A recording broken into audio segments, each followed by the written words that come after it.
I have a trampoline on my pants. Damn it! Okay, me and Dustin here, we are going to be doing a dual review of the Xbox Live Arcade game Monday Night Combat. Hi-ho bacon! Monday Night Combat is a third-person class-based shooter. Some people say it's like Team Fortress, but personally the gameplay is completely different and it has bacon in it. The game is $15 off of the Xbox Live Arcade Marketplace, and it is a very good deal, I personally think. The unique thing about Monday Night Combat is its upgrading system. While in-game, players are provided with money at the beginning of each match and for killing other players and bots and turrets and everything else that's walking, moving, or shooting. They spend this money on upgrades that are specific to each class that you can play, which there are 6 of them.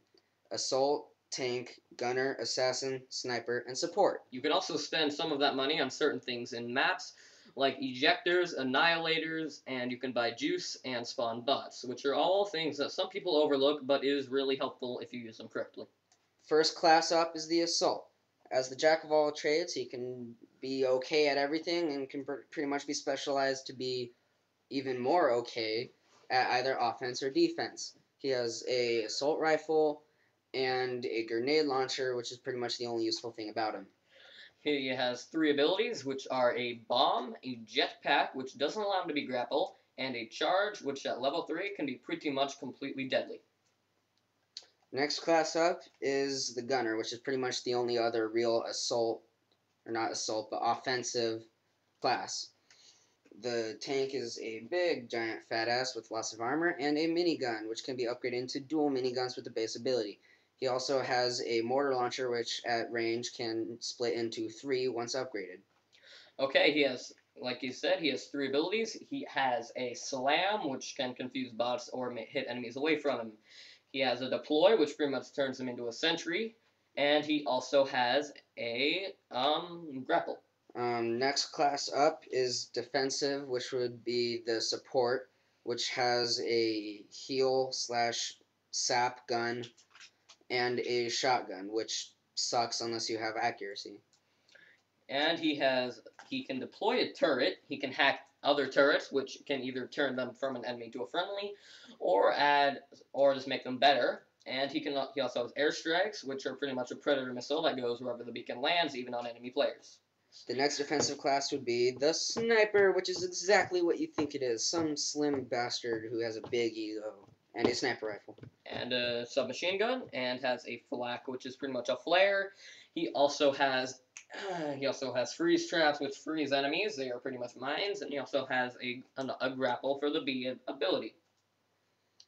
Next, we're going to go with the 2 most annoying classes in the game, which are pretty much mid-map classes, which are the Tank and Assassin.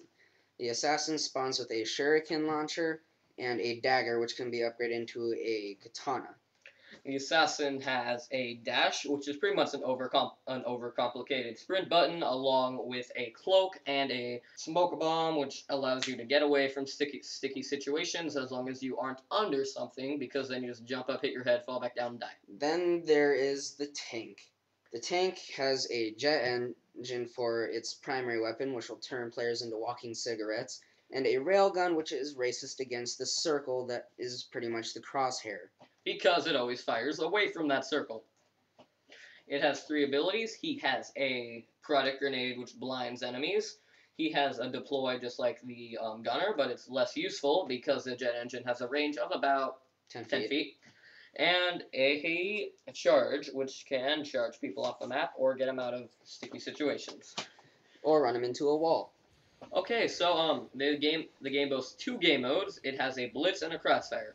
Blitz is the equivalent of Horde mode, which you can play split screen by yourself or online, and is the equivalent of Seniors Bingo Night because stuff just keeps coming and coming, and there are more of them each round, and it can pretty much get really hard, and you can pretty much get effed over really fast. The objective of both of these is to protect your money ball, which in Blitz the bots can destroy, and then there's Crossfire, where both teams are trying to destroy each other's money balls. The thing is that the money ball has shields around them, which only bots can take down. And both enemy sides spawn bots, which means that you need to destroy the enemy bots and protect your bots while they go over and bring down the money ball's shield. then you need to attack it and bring its health down to 0. If you destroy the enemy money ball, you win. Ka-ching, it rains money, and then bullseye. The little retarded mascot comes out, jumps around, and hopefully he doesn't die because he usually does. Even though he's just a super fan. But the complicated thing about spawning bots or just about anything in the maps is that the maps are completely different. No, they are not. Exactly. Two of them are just a big circle with something in the middle. One of them is more of a square, which is still pretty much a circle if you think about it. Just, add some sides and yeah. Then there's one which is another circle that has a roof above head, which makes it so turrets that you can spawn, specifically long shot turrets, along with gap shots, which are the specific type of bot that supports can spawn for $100, are pretty much useless because they just hit above and explode. And so Monday Night Combat is a solid arcade game. It is a very unique arcade game, and pretty much doesn't get boring. It offers some unique gameplay, and from what I've seen, Uber Entertainment is pretty much really likes the game and will continue to update it and add DLC and actually listens to their fans, unlike most game companies who are like, here's a game, we made it, if you hate it, we don't care. Bungie, cough, cough. Uber Entertainment cares about the game, and from what I've seen, it will only get better, which is why we are giving it a 5 out of 5 for uniqueness and entertaining gameplay. As Mickey Kenner would say, who is the announcer for the game, hi-ho, bacon! Because who doesn't love bacon? It's even in the game. Okay, that's our review of Monday Night Combat. I hope you liked it. It is created by Dustin, whose Twitter is @PlasmaticBlood, and me, Jake, whose Twitter is @LoveAssassin13. We'll see you next week or whenever we create another review. Thanks for watching.